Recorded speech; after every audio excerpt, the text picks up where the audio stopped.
أعوذ بالله من الشيطان الرجيم بسم الله الرحمن الرحيم وبه نستعين إنه خير ناصر ومعين وصلى الله على سيدنا ونبينا محمد وعلى آله الطاهرين اللهم صل على محمد وآل محمد وعجل فرجهم اللهم انصر الإسلام والمسلمين واخذل الكفار والمنافقين وأيد حماة الدين وجيوش المسلمين وعساكر الموحدين اللهم اشغل الظالمين بالظالمين واجعلنا بينهم سالمين آمنين. السلام على المهدي وعلى آبائه الطاهرين. السلام عليكم جميعا ورحمة الله وبركاته.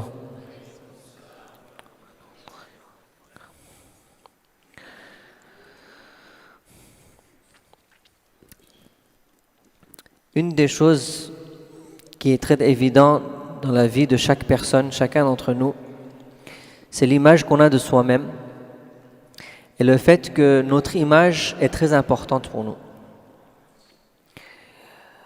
On fait très attention à ce qu'on représente, surtout comment les gens nous perçoivent, comment les gens nous jugent. Comment je me juge moi-même, comment je me perçois moi-même. Est-ce que je suis satisfait de mon image? Et c'est pour ça, et ça c'est une réalité très normale, très naturelle dans l'être humain. C'est pour ça qu'on donne beaucoup d'importance à par exemple nos habits, quel habit on porte, c'est quoi la mode en ce moment. On fait attention par exemple à nos cheveux, on fait attention à notre santé, aux affaires qu'on possède, comme le téléphone par exemple. On veut avoir un téléphone spécifique, que par exemple les gens disent que ça c'est quelqu'un qui a de la classe, qui a de l'argent. La montre qu'on porte, la voiture qu'on a. Pourquoi? Parce que tout ça me représente moi. C'est une façon de montrer qui je suis, quelle est ma valeur. Ces choses-là, c'est comme si je suis en train de dire, si vous voulez me connaître moi et voir qui je suis, voilà, c'est ça. Allah nous dit i'lamu annama al-hayatu ad-dunya la'ibun wa lahwun wa zinatun wa tafakhurun. C'est ça la vie de ce monde, c'est censé être comme ça. La vie de ce monde, c'est ça, c'est zinat, c'est beauté. Et c'est tafakhurun bainakum. Que entre vous, entre nous, on va se comparer, on va dire moi j'ai ça, toi tu n'as pas ça, moi je suis mieux que toi. Regarde ce que je suis, regarde ce que j'ai pu accomplir, regarde où je suis allé.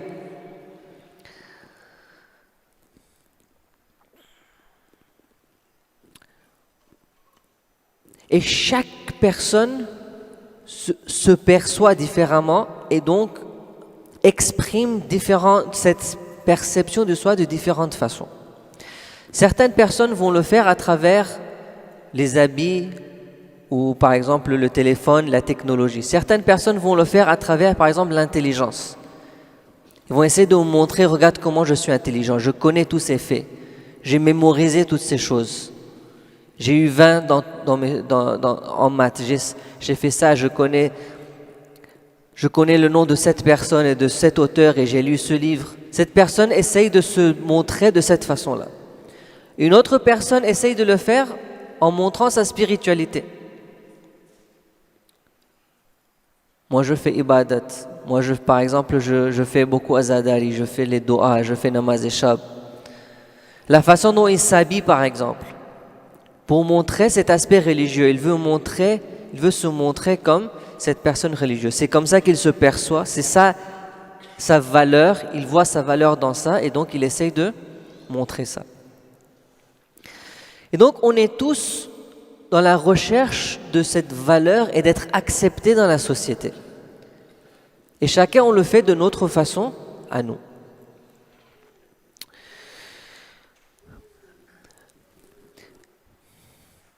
Mais cette perception de soi a quelques problèmes.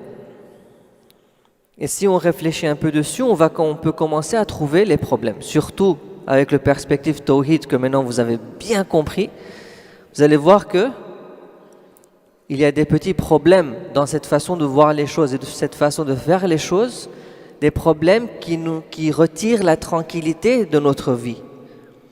Et que si on veut la tranquillité dans la vie, il faudra le faire de différentes façons, il faudra changer cette perception qu'on a de soi. Donc déjà, le premier problème, c'est que je ne contrôle pas tout ce que j'ai, tout ce que je suis. On donne l'importance à la beauté physique, mais ce n'était pas dans mes mains. Si j'ai un gros nez, ce n'est pas ma faute. Si par exemple mes cheveux sont de cette façon-là, ils ne sont pas bouclés ou bien ils ne sont pas lisses. Ceux qui ont des cheveux bouclés, ils disent pourquoi mes cheveux sont bouclés, je voulais des cheveux Ceux qui sont... On veut toujours autre chose, on n'est jamais satisfait de nous-mêmes, n'est-ce pas? Et c'est pas dans notre contrôle. Il y a certaines choses qu'on peut changer, mais on ne peut pas tout changer. Mon statut social, c'est pas moi qui ai choisi d'être né dans une famille pauvre. Et je n'ai pas le contrôle de ça. Je vois ma valeur dans la richesse, dans l'argent, mais je me trouve dans une famille qui est pauvre. Je n'y peux rien. Ma taille, mon poids, oui, il faut faire attention, il faut faire d'exercice, il faut faire attention à ce qu'on mange et tout ça, mais le métabolisme de chaque personne est différent. Certaines personnes mangent l'équivalent de 10 personnes, mais ils restent comme... Il y a certaines personnes qui font attention, ils mangent rien de mauvais et paf, ils grossissent. Le métabolisme de chaque personne est différent. C'est pas toujours dans notre contrôle. On a du contrôle, mais c'est pas toujours dans notre contrôle. La famille que j'ai choisie, les parents que j'ai choisis, le frère et sœur que j'ai, ces choses-là, c'est pas dans mon contrôle. Donc déjà, je suis en train de me percevoir d'une façon où j'ai pas vraiment contrôle sur ça. Je n'ai pas un contrôle sur l'image que j'ai de moi-même. Et le deuxième problème, c'est que les critères de cette perception de soi et de l'image que je veux créer de moi-même sont toujours en train de changer. Et donc, je suis toujours en train d'essayer de m'adapter à ce monde. Il y avait une époque où les lunettes, par exemple, si vous vous rappelez, ceux qui ont plus de 25 ans, je pense, qu'il y avait une époque où les lunettes, la mode, c'était des rimless. Il n'y avait pas de trucs. Et on essaie de les garder aussi transparents que personne ne remarque qu'il y ait des lunettes. Aujourd'hui, c'est l'opposé. On va pour des grosses lunettes bien noires qui boudin et décaillent qu'ils portent des lunettes. Ça change. Shahid Mutahari, il y a 10 ans, je ne sais pas si vous connaissez la photo de Shahid Mutahari, il avait des grosses lunettes. Il y a 20 ans, ce n'était pas dans la mode. Aujourd'hui, je pense qu'il serait bien dans la mode. Ouais. Donc les critères de cette perception de soi, elles changent. On ne peut pas plaire tout le monde, parce que chacun voit les choses différemment, chacun juge les choses différemment. Lui, il donne l'importance à la richesse. Moi, je suis très intelligent, mais je ne suis pas riche. Donc cette personne ne me valorise pas. Elle ne me donne pas l'attention. Elle me rabaisse. Pourquoi? Elle ne me donne pas l'importance. Pourquoi? Parce que je n'ai pas ce que elle pense a de la valeur. Je suis très riche, mais je ne sais pas réfléchir. Je n'ai pas d'opinion à moi-même, mais j'ai beaucoup d'argent. Pour beaucoup de gens, ça a de la valeur. Pour un certain groupe de gens, ça c'est ce gars-là, quand il parle, c'est mieux qu'il se taise. Il est plus utile quand il ne parle pas. Donc cette personne-là, ce groupe de gens vont dire que lui, il n'a pas de valeur. Donc on ne peut jamais plaire tout le monde à cause de ces critères qui sont différents dans la société. Et souvent, on évalue notre image à nous en nous comparant aux autres. C'est comme ça qu'on peut voir, est-ce que je suis bien ou pas? J'ai besoin de me mesurer. Je vais mesurer avec qui? Donc on se compare aux autres. Mais ce qui se passe, c'est que les gens autour de nous, ils sont différents, ils ont des situations différentes. Ils ont des capacités différentes, des compétences différentes. Donc on ne va pas forcément pouvoir être comme les autres ou toujours être au même niveau que les autres. Et donc le résultat d'une perception comme ça et de cette image que j'ai de moi-même, est-ce que moi, Yassir, j'ai de la valeur ou pas? Est-ce que je me sens bien dans moi-même? Est-ce que je suis content de qui je suis? Est-ce que je suis satisfait de cette vie que j'ai? Est-ce que j'ai assez d'estime de soi pour que je vienne dans la société, dans la communauté et je me sens pas, j'ai pas honte de qui je suis? J'ai assez de confiance en moi. Quand on a une perception de soi qui dépend des choses matérielles, qui dépend des choses qui ne sont pas dans mon contrôle, qui dépend de la société et du jugement des autres, qui dépend de ma comparaison avec les autres, je ne serai jamais à l'aise. Je serai toujours en train de lutter cette image de moi-même. Je ne serai jamais satisfait de qui je suis. Je suis toujours en train de chercher à me corriger. Si mon nez il est comme ça, je vais faire une opération pour changer mon nez. Si mes cheveux sont comme ça, tous les jours, je vais essayer de changer mon style. Si j'ai pas les cheveux bouclés, c'est la mode maintenant, tous les matins, je vais passer 30 minutes à boucler mes cheveux. Si mes cheveux sont noirs, la mode c'est brun, je vais commencer à mettre la couleur. Toujours en train de changer, que ce soit mon physique, que ce soit mes habits, que ce soit mon téléphone, que ce soit ma voiture, que ce soit ma famille. Et c'est là où on commence à être très insatisfait de la vie. Je ne peux pas changer de papa. Je ne peux pas changer de frères et sœurs. Je suis coincé avec eux. Donc qu'est-ce qui se passe? Je suis toujours en conflit avec eux. J'ai honte de mon père. Pourquoi mon père il est comme ça? Papa, ne viens. Quand je suis avec mes amis, s'il te plaît, ne viens pas. S'il vient, il dit quelque chose, on a honte. Je dis, papa, arrête, pourquoi tu fais comme ça? J'aime pas mes parents. Ils sont nuls. Le père de l'autre, il est cool. N'est-ce pas? Même pour nos enfants, par exemple. Pourquoi? Parce que ces gens-là sont liés à nous. On pense qu'ils sont en train de nous représenter, que mon image dans la société est déterminée par ces gens-là, parce qu'ils sont associés à moi. Si mon enfant fait des bêtises, je vais rapidement je vais l'arrêter. C'est une bonne chose s'il fait des bêtises qu'il n'est pas supposé faire. Mais parfois, pour préserver mon image, je vais faire des choses, je vais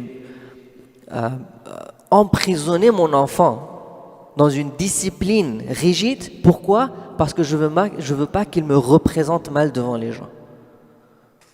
Donc quand mon enfant vient pour Niaz et qu'il mange, je vais faire attention qu'il soit très très propre. Même les adultes ne mangent pas comme ça.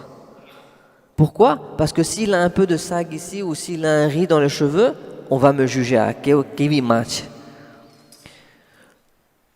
Pourquoi? Je suis en train de voir mon image à moi d'après ce que les gens pensent de moi. Donc comment mes enfants ils sont, je vais mettre la pression sur eux, je vais mettre la pression sur ma femme, je vais mettre la pression sur ma famille. J'aurai des conflits avec eux parce que je ne veux pas qu'ils font des choses qui vont abîmer mon image dans la société. Et ça, c'est un fait, c'est une réalité de tous les jours. Chacun dans son propre domaine, de sa propre façon de voir les choses. Si je suis religieux et quelqu'un dans ma famille n'est pas religieuse, j'aurai honte de la personne. Et si moi, je ne suis pas religieux et quelqu'un dans ma famille est religieux, j'aurai honte d'elle.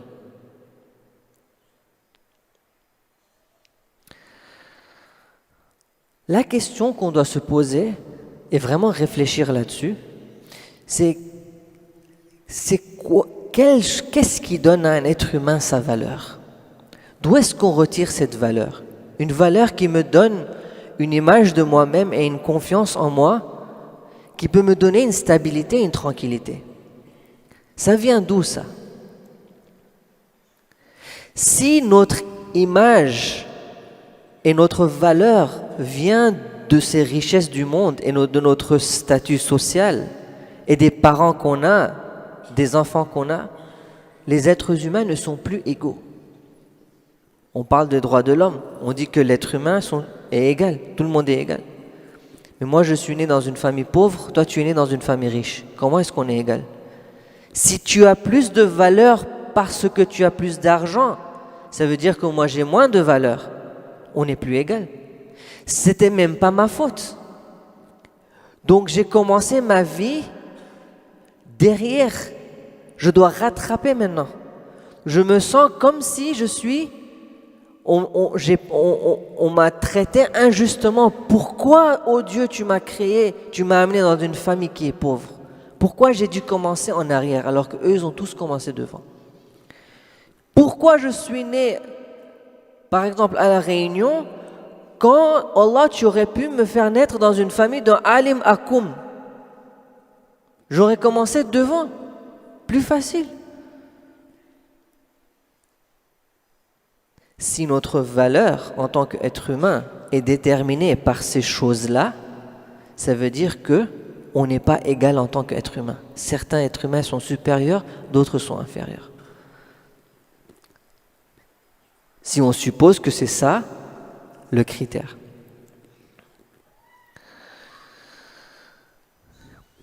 Et la société d'aujourd'hui, la société toujours, la communauté, les gens de la communauté, les gens autour de nous, notre famille, nos amis, et surtout aujourd'hui, les médias ont pris le rôle de nous diriger dans la vie et de nous donner un sens de valeur, un sens d'estime de soi.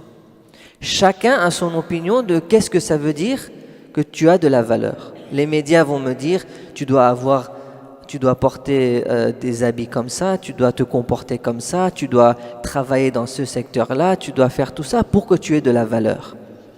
Aujourd'hui, par exemple, les médias nous disent la valeur d'un être humain, c'est que s'il a beaucoup d'argent, dans sa carrière, il a travaillé, il est arrivé quelque part, c'est là où il a de la valeur.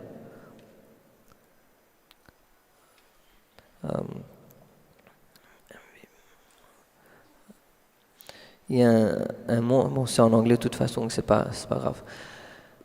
Il y a des mots ils ont une terminologie pour ça, pour dire ça c'est une personne de valeur, un homme de valeur, une femme de valeur. Donc les médias vont nous présenter une façon de voir ces choses-là. Et bien sûr, tout le monde ne peut pas acquérir ça. Tout le monde ne peut pas rattraper le standard et le critère que les médias nous donnent. Parce qu'on n'est pas tous au même niveau. On n'a pas tous les mêmes opportunités. Et donc, on revient au verset qui nous dit « Ya sahiba is-sijn », le prophète Youssouf qui dit à ses compagnons dans la prison « Arbabun mutafarriqun khair » Tous ces rabbs, ces gens envers qui tu cherches une direction dans ta vie, ces gens vers qui tu cherches la valeur, tu essaies de te penser important, de te percevoir important et quelqu'un de valeur, tu vas chez toutes ces personnes-là, est-ce que ça c'est mieux ou est-ce que si tu vas chercher ta valeur dans une source, et pas n'importe quelle source, Allah, Al-Wahid Al-Qahhar. Ma valeur à moi, elle dépend de quoi? De ce que les gens ils disent, de ce que les gens ils pensent, de critères que les médias ont mis pour moi, ou de ce que Allah pense de moi, du critère que Allah a mis pour moi. Arbabun mutafarriqun khair amillah al-wahid al-qahhar. Regardez comment le tawhid a un impact direct dans notre psychologie. Une psychologie qui est basée sur l'islam, basée sur le tawhid, la guidance islamique, c'est complètement une autre façon de voir les choses. Les critères sont différents, les principes sont différents. Et c'est quelque chose qui est basé sur le haqq. Ce qu'on est en train de présenter là, c'est la base pour toute une théorie de psychologie. Pour ceux qui sont dans l'éducation des enfants et qui sont dans la psychologie et tout ça, ça c'est quelque chose de très important. Ce concept de tawhid, ce concept de l'être humain, la valeur de l'être humain, ça peut avoir un impact très très très important dans votre façon de voir les choses. Allah subhanahu wa ta'ala nous dit l'être humain est très spécial. L'être humain est une création très très spéciale, unique. Il n'y a rien comme l'être humain. L'être humain est une existence qui a la capacité, qui a un potentiel de représenter les asma de Allah, d'être la chose la plus proche de l'infini, de l'absolu. Parce qu'Allah, il est absolu, il est infini. La seule création qui peut être le plus proche de Allah, donc après ça, il n'y a plus rien, c'est Allah. Après ça, c'est Allah. C'est l'être humain. Il est unique dans ça.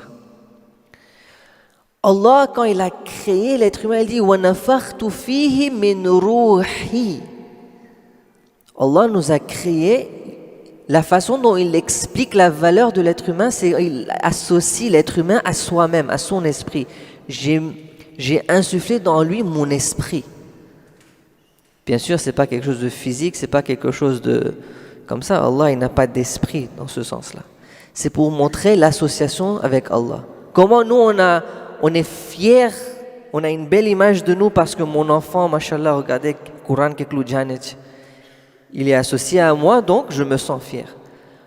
Allah nous dit, tu es associé à moi, tu as mon ruh dans toi. C'est ça le insan. Le insan, c'est la création, c'est l'être que Allah a créé et le reste de l'univers est à la disposition de l'être humain. On peut faire tout ce qu'on veut avec l'univers.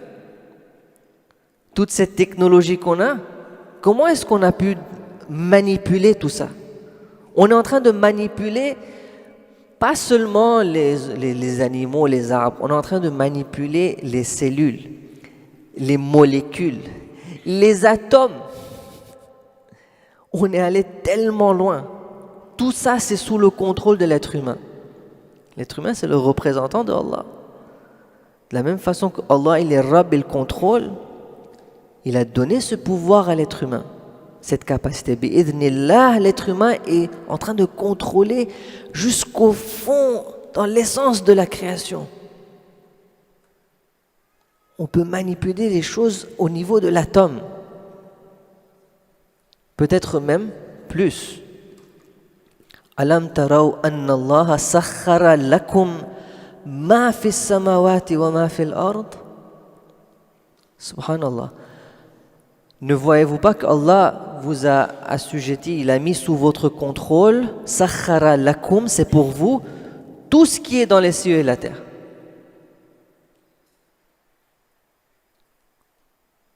Sans le wali de Allah, on arrivait à une technologie qu'on a aujourd'hui. Imaginez-vous quand Sahibul Amr il vient.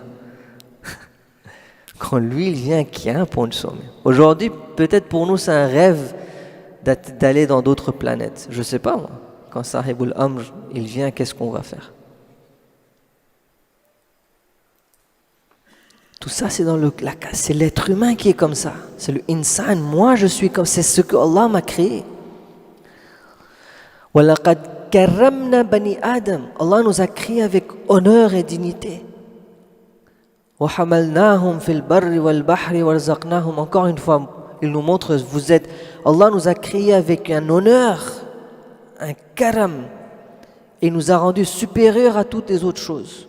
Quand on regarde d'une façon matérielle, on se dit, moi je suis un truc minuscule dans un univers infini. Toi, le minuscule, tu as tellement de contrôle, tellement de pouvoir, tu arrives à faire des choses que l'univers ne comprend pas.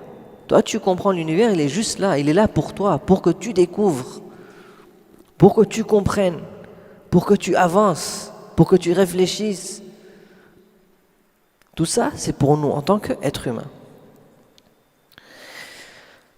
Ça, c'est notre valeur, le potentiel qu'on a. Ce potentiel, il faut l'actualiser. Ya ayyuhan nas, inna khalaqnakum min dhakarin wa unsa. On vous a créé comme ça. Inna akramakum indallahi atqakum. Ce potentiel que Allah nous a créé et nous a donné dans notre création, il faut l'actualiser. Il faut le rendre réel. Comment? Allah nous a montré le chemin. Quand vous avez taqwa, quand vous suivez le chemin de Allah, vous allez pouvoir débloquer toutes ces réalités et tous ces pouvoirs. L'être humain a des pouvoirs incroyables. L'être humain a des pouvoirs incroyables. Tellement on est habitué à vivre une vie d'animal que quand on entend les pouvoirs des imams, on se dit « Ah, ça c'était des super humains. » Parfois on dit « Mais non, c'est pas possible, ça c'est du rouleau, ça c'est exagération. » Non, c'est pas une exagération. Ces trucs qu'on entend des imams, que l'imam il est par exemple dans plusieurs endroits en même temps et tout ça. Ça c'est la capacité de l'être humain. Même ceux qui ne sont pas imams peuvent faire ça. L'être humain a un grand potentiel, il a une grande capacité. Nous on est fermés dans notre vie animalière, donc on ne comprend pas c'est quoi le potentiel de l'être humain. C'est quelque chose qu'on entend dans le Rosa, par exemple, c'est très connu dans le Rosa qu'il disait, il y a un temps où un des ulama, il disait que si un talabé, si un élève du Rosa n'avait pas certains pouvoirs comme ça, on s'étonnait, comment il a pas ça. Mais c'était une époque où, par exemple, Ayatollah Bahjat, il disait le matin, vous allez à la mosquée le matin, il y a 70 personnes qui sont en train de réciter. Je pense qu'il disait Doua Abu Hamza Soumali dans le kunut de leur namaz tahajjud. Il faisait l'effort et il réalisait le potentiel. Le potentiel, il est là. Le trésor est ici. On nous a donné la clé. Ouvrez le trésor. Mais on n'est pas prêt à le croire. Tant qu'on ne le croit pas, on ne va pas essayer. Il faut qu'on commence à le croire, à réaliser que je ne suis pas n'importe qui, je ne suis pas une vache, je ne suis pas un chat. Mais c'est dommage, mais c'est comme ça qu'on vit. Si on va analyser notre vie, on va réaliser que qu'est-ce qui me préoccupe le plus dans ma vie? C'est que quand je me réveille, est-ce que je suis prêt à manger? Et quand j'ai fini de manger, est-ce que je suis prêt pour le prochain 1000 repas? Quand j'ai fini ce repas, je veux voir si je serai prêt pour le prochain repas et quand planifier pour le prochain repas. Tout ce que je pense, c'est manger, manger, manger. Et dormir. Et au milieu, m'amuser. C'est quoi la différence?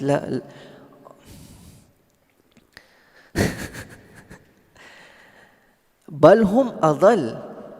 On est pire parfois. Pas vous, hein. Je n'ai pas envie de manquer de respect, pas vous. Je parle de moi-même. Et je me connais moi.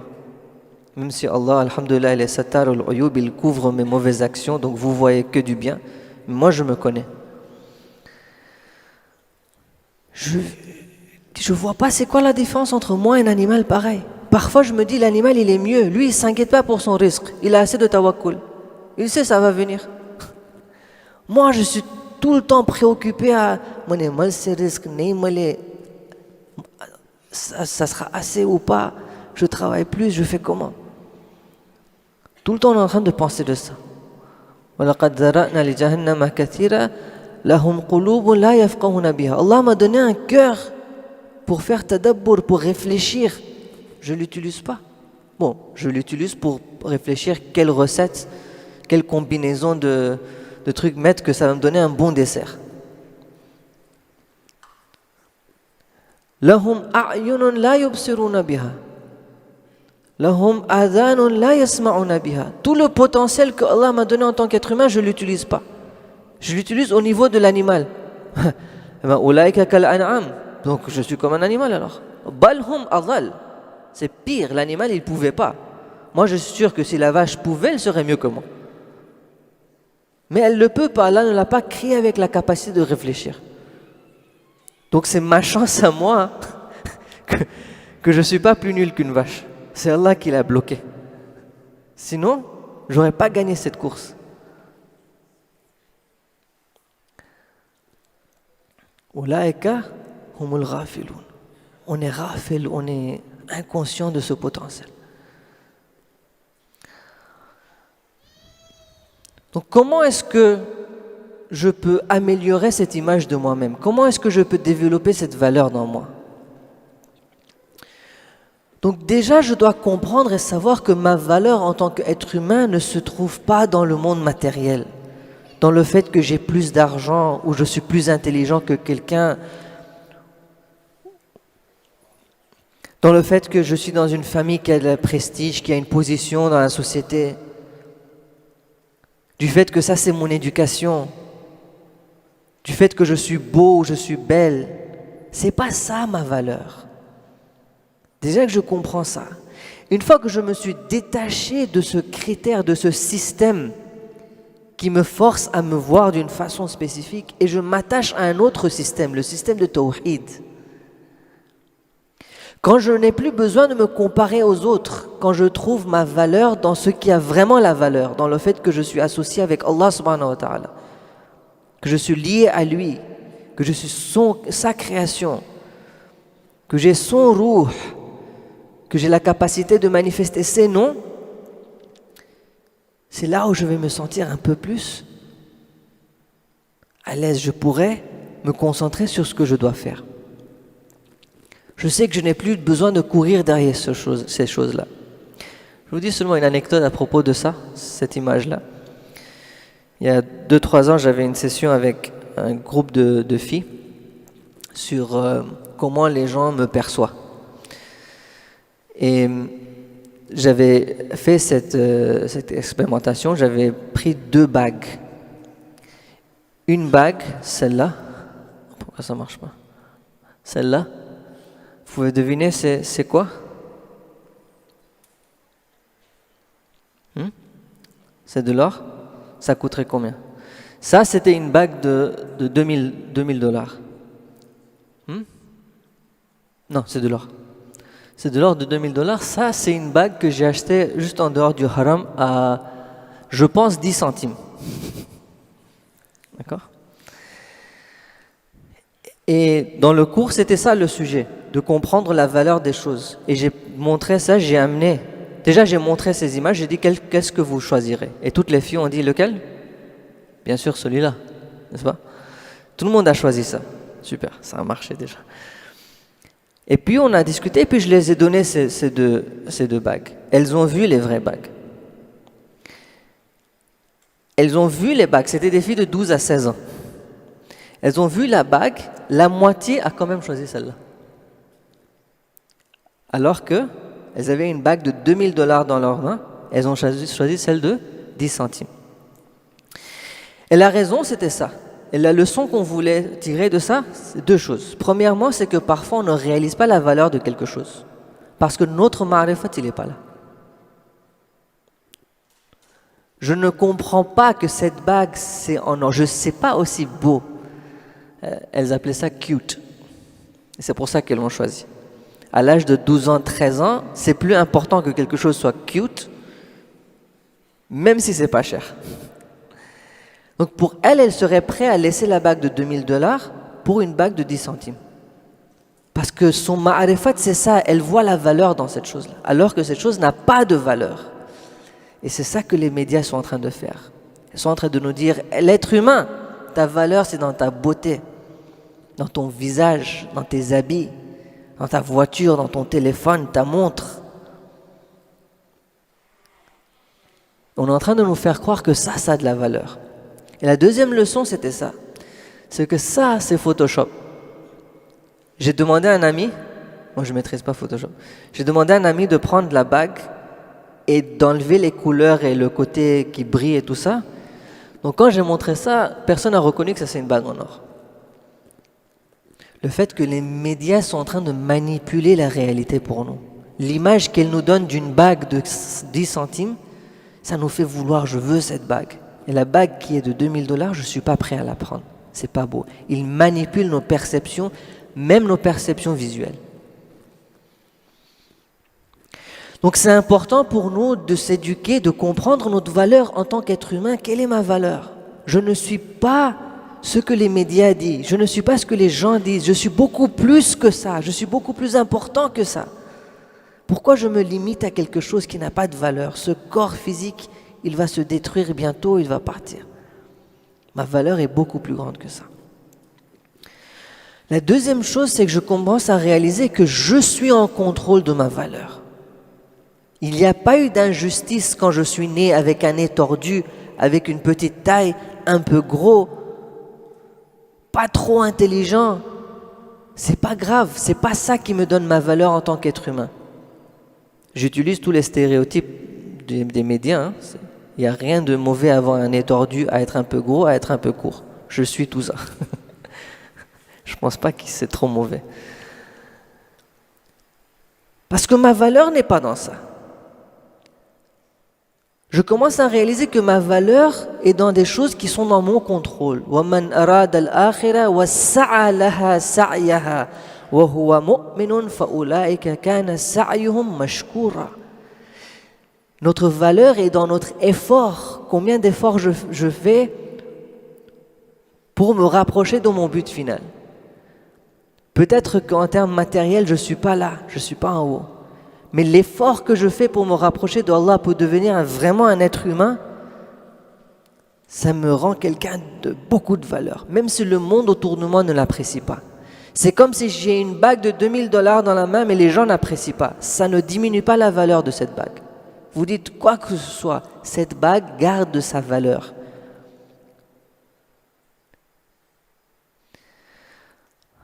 Allah taziru waziratun wizra ukhra. Aucune âme porte le fardeau de l'autre. Je suis responsable pour mes actions, pour mon effort. Wa an laysa lil insan illa ma sa'a.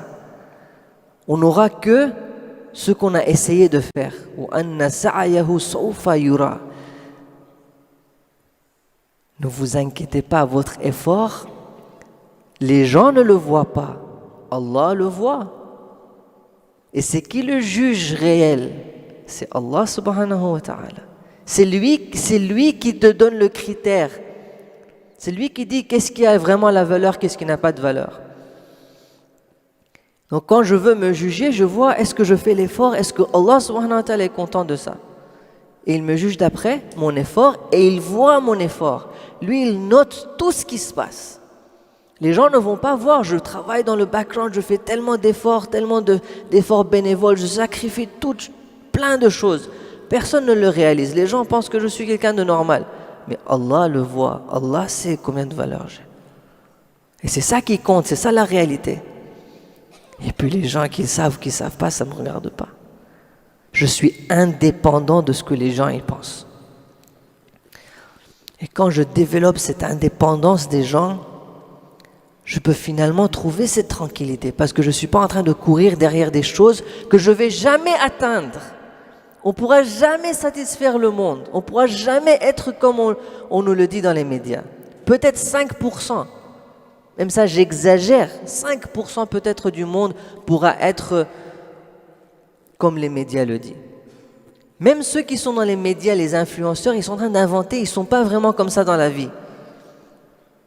Si vous allez voir le behind the scenes de toutes ces vidéos qu'ils prennent d'eux-mêmes, ce n'est pas une réalité. C'est du maquillage, c'est comment vous positionnez la caméra. Je sais, je suis dans les médias moi-même. Je sais comment ça se fait pour montrer que je ne vais pas montrer toute la chambre. Je vais prendre un coin spécifique qui est beau, je vais l'arranger d'une façon. Je prends une vidéo, on pense que j'ai un studio de qualité, alors que j'ai rien. La plupart des gens ne peuvent pas vivre d'après le critère et le standard qu'on nous donne les médias, parce que ce n'est pas dans notre capacité. Mais ce que Allah nous demande de faire, c'est dans nos capacités. وَلَيْسَ لِلْإِنسَانِ إِلَّا مَا سَعَى لَا يُكَلِّفُ اللَّهُ نَفْسًا إِلَّا وُسْعَهَا. Quand je travaille pour Allah et je suis indépendant des gens, je prends ma direction d'une seule source. Donc il n'y a pas de conflit. Je suis toujours en train de suivre une source. Donc même quand je vais essayer de plaire les gens, parce que c'est important, hein, on ne dit pas qu'il faut être rebelle et toujours être le rebelle dans la communauté et déplaire les gens et être une personne qui n'est pas plaisante, c'est ça? Ouais. On n'est pas supposé être comme ça. Allah veut que devant les gens, on ait un sens de respect, une bonne personnalité, on se comporte bien, avec respect, même si on n'est pas d'accord avec les opinions de la personne, c'est pas grave, on doit avoir ce respect. Non mais je veux pas le plaire, il ne mérite pas, c'est pas grave. Mon adab envers Allah. C'est Allah qui me demande d'avoir adab envers cette personne. Non mais lui, il est arrogant, il est tellement riche, il se croit. C'est pas grave, Allah veut que j'ai un adab devant lui. Je ne le fais pas pour lui, je le fais pour Allah. Vous voyez, même quand c'est pour plaire les autres, ça vient toujours de Allah.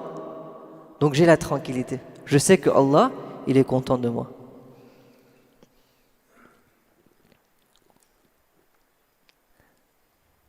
Cette façon de voir la vie à travers le tawhid, ça ramène la stabilité, le bien-être mental. Je ne suis plus tiré de tous les côtés.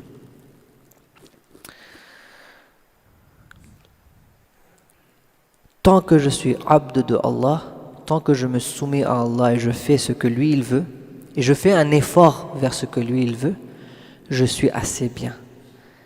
Et personne ne peut me dire que je ne suis pas assez bon, tant que je fais cet effort.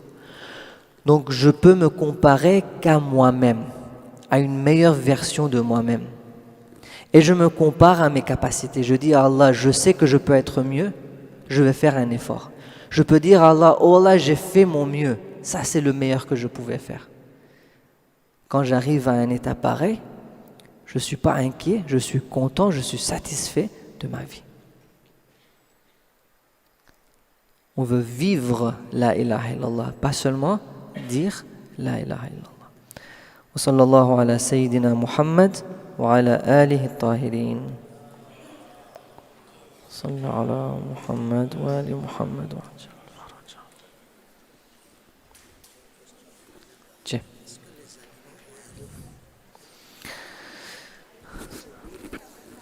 Ils ont...